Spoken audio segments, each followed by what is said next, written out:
Assalamualaikum warahmatullahi wabarakatuh. Baik, selamat pagi anak-anak semuanya. Bagaimana kabar hari ini? Baik ya, alhamdulillah ya. Ini saya lihat sepertinya Bayu agak semangat ya Bayu ya, semangat, semangat. Oke. Dan di sini juga ada halo Angga, semangat ya. Baik ya, alhamdulillah ya. Alhamdulillah sekali ya. Baik, sebelumnya Bapak ucapkan terima kasih ya pada kesempatan pagi hari ini anak-anak masih berkenan untuk di sini duduk dan belajar ya. Karena ada pepatah mengatakan tuntutlah ilmu dari lahir sampai ke liang lahat. Awang ilmu bila maaf ya, betul-betul ilmu minal mahdi ilal lahdi ya, dari lahir sampai ke liang lahat. Nah, anak-anak di sini duduk di ruangan kelas ini dan mendengarkan Bapak untuk menerima mata pelajaran ini sudah sangat luar biasa sekali ya, patut untuk Bapak acungi jempol. Terus dijaga motivasinya untuk terus menambah ilmu. Ada juga pepatah yang mengatakan bahwasannya ketika dari anak-anak berhenti untuk belajar, ketika dari kalian mulai merasa pintar, nah seketika itu juga kalian berada di posisi paling bodoh. Iya, karena Anda sudah merasa tidak perlu lagi materi, sudah tidak perlu lagi yang namanya ilmu. Maka dari itu Anda posisi paling bodoh. Maka dari itu jangan sampai anak-anak duduk di sini ini tidak membuka hati, tidak merasa untuk butuh ilmu ya.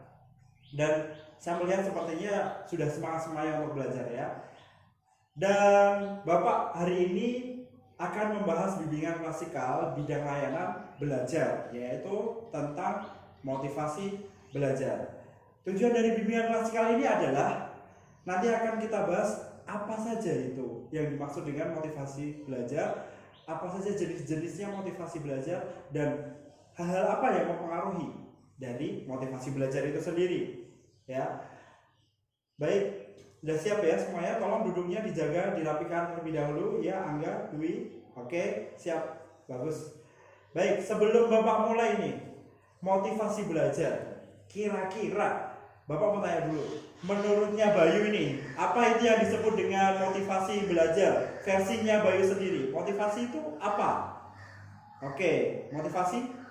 Oke, semangat ya, Cayo, semangat. Nah, ini tidak apa-apa, itu versinya dari si Bayu ya. Mungkin nanti Angga beda versi ya. Angga ada definisinya dari motivasi sendiri. Sama. Oke, sama, nggak apa-apa ya. Sama, semangat berarti ya. Ya, motivasiin aku, semangatin aku. Oh iya, benar, bisa ya. Oke, baik. Secara keseluruhan, definisi dari motivasi anak-anak sudah bagus semuanya ya. Akan tetapi untuk motivasi sendiri, menurut Mahfud tahun 1990 mengatakan bahwasanya motivasi adalah dorongan ya, dorongan atau tindakan dalam diri. Jadi kayak istilahnya apa ya? Dalam niatan dalam diri untuk melakukan sesuatu hal yang mana motivasi ini tidak bisa dilihat. Gitu ya Dwi ya, motivasi nggak bisa dilihat. Motivasi itu tidak nampak, tidak berwujud. Nah, tetapi motivasi ini mampu untuk mempengaruhi yang namanya tingkah laku. Motivasi ini tuh mempengaruhi tingkah laku. Nah, itu menurut Mahfud tahun 1990 ya. Nah, contoh lagi, simpelnya gini, dari tempat sini, nih Bapak nih ya, dari tempat A mau ke tempat B. Ketika dalam diri Bapak untuk tidak berkeinginan berpindah ke tempat B, ya tidak akan terjadi tingkah laku atau tindakan Bapak untuk melangkahkan kaki berpindah ke sana. Karena tidak ada dorongan dalam diri Bapak untuk berpindah. Nah, motivasi itu seperti itu. Tidak terlihat tapi mempengaruhi tingkah laku. Simpelnya gitu ya. Tidak terlihat, dorongan yang tidak terlihat tetapi mempengaruhi tingkah laku ya. Jelas ya? Paham ya? Paham belum? Paham, luar biasa sekali ya. Coba saya mau lihat dulu, mau dengar dulu. Bayu, gimana tadi motivasi apa berarti? Oke, bagus ya. Sudah paham berarti ya Bayu ya. Oke, itu adalah definisi dari motivasi. Nah, sekarang Bapak akan menjelaskan apa saja jenis-jenis motivasi. Ya, ada berapa kira-kira? Ada berapa Dwi? 4. Oh, boleh ya, Bapak sebut bebas ya. Kalau dari Bayu ada 3. Ya, motivasi belajar atau motivasi itu dibagi jadi 3. Yang pertama adalah motivasi kebutuhan organis ya. Apa itu motivasi kebutuhan organis? Yaitu semua hal yang tentang kebutuhan organ atau dalam kebutuhan diri ya, yaitu bisa saja bernafas, bisa juga makan, minum, ada lagi tidur, ya, ada lagi ya, semua yang berhubungan dengan kebutuhan organ itu adalah motivasi kebutuhan organis ya. Jelas ya. Karena misal makan, kalau tidak ada niatan kita untuk makan, ya tidak akan terjadi langkah kaki kalian yang mengambil piring, nasi, lauk seperti itu ya. Nah, tindakan itu didorong oleh yang namanya motivasi kebutuhan organis. Paham ya? Baik, berikutnya selain motivasi kebutuhan organis, yang kedua yaitu adalah motivasi apa anak-anak? Darurat. Iya, motivasi darurat. Motivasi darurat ini adalah motivasi yang urgent, yang harus segera. Dan contohnya adalah motivasi darurat yaitu misal melarikan diri, misal menghindari, misal untuk menyelesaikan permasalahan ya, jadi problem solving seperti itu ya. Nah, itu adalah motivasi darurat ya, motivasi darurat, jelas ya. Jadi anak-anak misal nih punya masalah, pengen segera menyelesaikan, keinginan anak-anak untuk menyelesaikan sehingga membuat tindakan yaitu adalah menyelesaikan masalah ini, itu adalah motivasi darurat. Sedangkan yang ketiga adalah motivasi objektif. Ya, motivasi objektif ini adalah motivasi tentang pengembangan diri, ya, tentang minat. Nah, artinya sebagai contoh seperti ini. Misal Dwi ini pandai sekali melukis. Dia suka sekali menggambar, pengen jadi pelukis. Nah, Dwi ini harus mengembangkan soft skillnya. Nah, itu yang namanya motivasi objektif. Nah, ketiganya ada motivasi kebutuhan organis, motivasi darurat, dan motivasi objektif. Ini disebutkan oleh Woodruff Marquez ya. Jadi bukan dari Bapak ini ya. Ini sudah pakar yang menyampaikan, sudah ada jurnalnya. Paham ya? Ada berapa saja tadi Angga? Iya, satu yaitu kebutuhan organis, yang kedua apa Bayu? Kebutuhan darurat, dan yang terakhir apa Dwi? Psikis. Oke, kok psikis ya, bukan psikis ya, yaitu kebutuhan apa?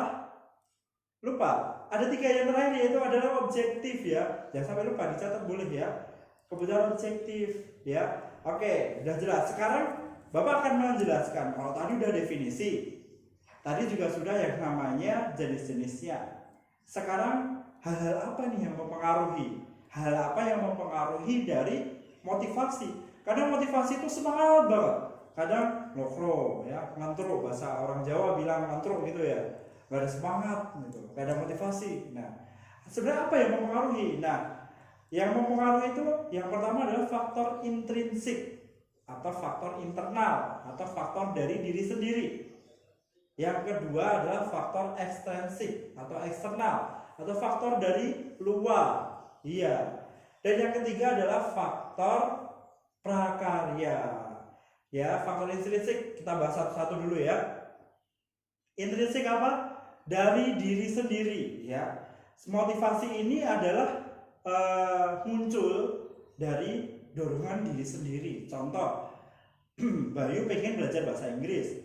Dia memang pengen mahir dalam bahasa Inggris, sehingga Bayu belajar yang namanya grammar, belajar yang namanya pronunciation, belajar yang namanya vocabulary.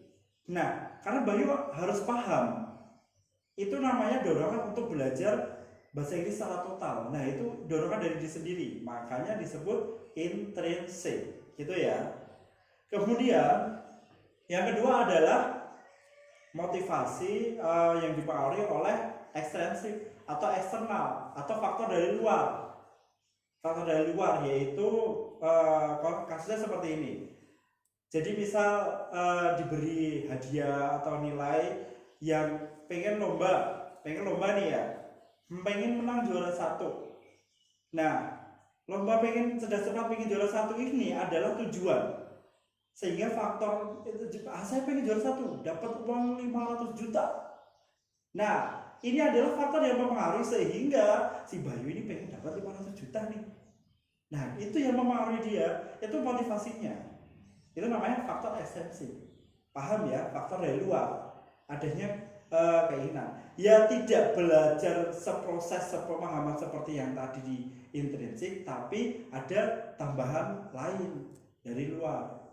Kemudian yang terakhir yaitu faktor dari prakarya. Yang mempengaruhi adalah prakarya atau memberikan aspirasi, diberikan reward, hadiah. Contoh, kalau pengen nanti dapat nilai 10, ibu kasih 500.000. Kalau misalkan di kelas diberi pintar nih, pandai diberi nilai A, diberi nilai 10, diberi ranking 1. Nah, itu faktor prakarya dari si guru yang memberikan reward kepada si anak ini gitu. Nah, itu faktor prakarya. Paham ya anak-anak ya? Sudah jelas semuanya? Ya, paham. Ada yang ditanyakan sebelum Bapak akhiri? Boleh silahkan bertanya. Tidak? Jelas semua ya? Baik, hari ini sudah belajar yang namanya definisi dari motivasi belajar. Hari ini juga sudah belajar yang namanya jenis-jenis dari motivasi belajar. Dan yang ketiga, sudah belajar hal-hal yang mempengaruhi dari motivasi belajar itu sendiri. Jadi sekarang silahkan di-set sendiri. Temukan motivasi anak-anak untuk belajar. Apakah karena orang tua, faktor intrinsik dari anak-anak sendiri? Silahkan ditemukan motivasi belajarnya. Begitu ya. Dan untuk minggu depan, kita akan belajar tentang yang namanya pengembangan bakat. Ya. Jadi harapan saya anak-anak semuanya datang semuanya lengkap, tidak ada yang izin. Karena masing-masing dari kalian mempunyai minat dan bakat yang berbeda. Nah, itu yang akan kita pelajari minggu depan. Oke, paham ya?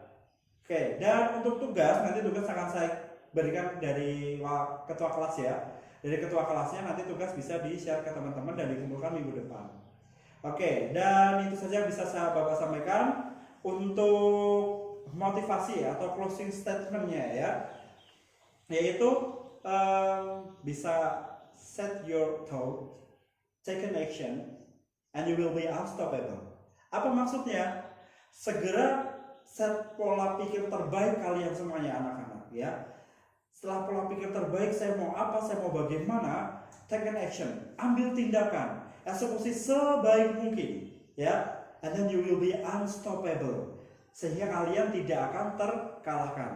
Jadi kalau pengen sukses nantinya, motivasi belajarnya ditemukan dulu. Silahkan belajar segiat mungkin.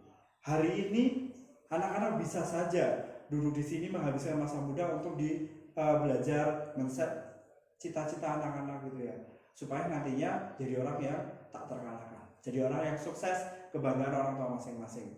Gitu ya. Jangan sampai bosan dengan bimbingan konseling ya. Kalau hari ini bimbingan konseling mengenai bidang layanan belajar, berarti yang minggu depan minat bakat adalah tentang bidang layanan pribadi ya. Karena ada 4 bidang layanan pribadi, bidang layanan belajar, bidang layanan sosial, dan bidang layanan karir.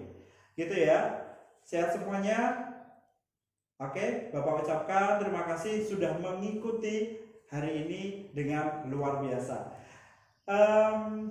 Cukup sekian dari Bapak, jangan sampai ada yang izin minggu depan. Oke, terima kasih. Sekian, wassalamualaikum warahmatullahi wabarakatuh.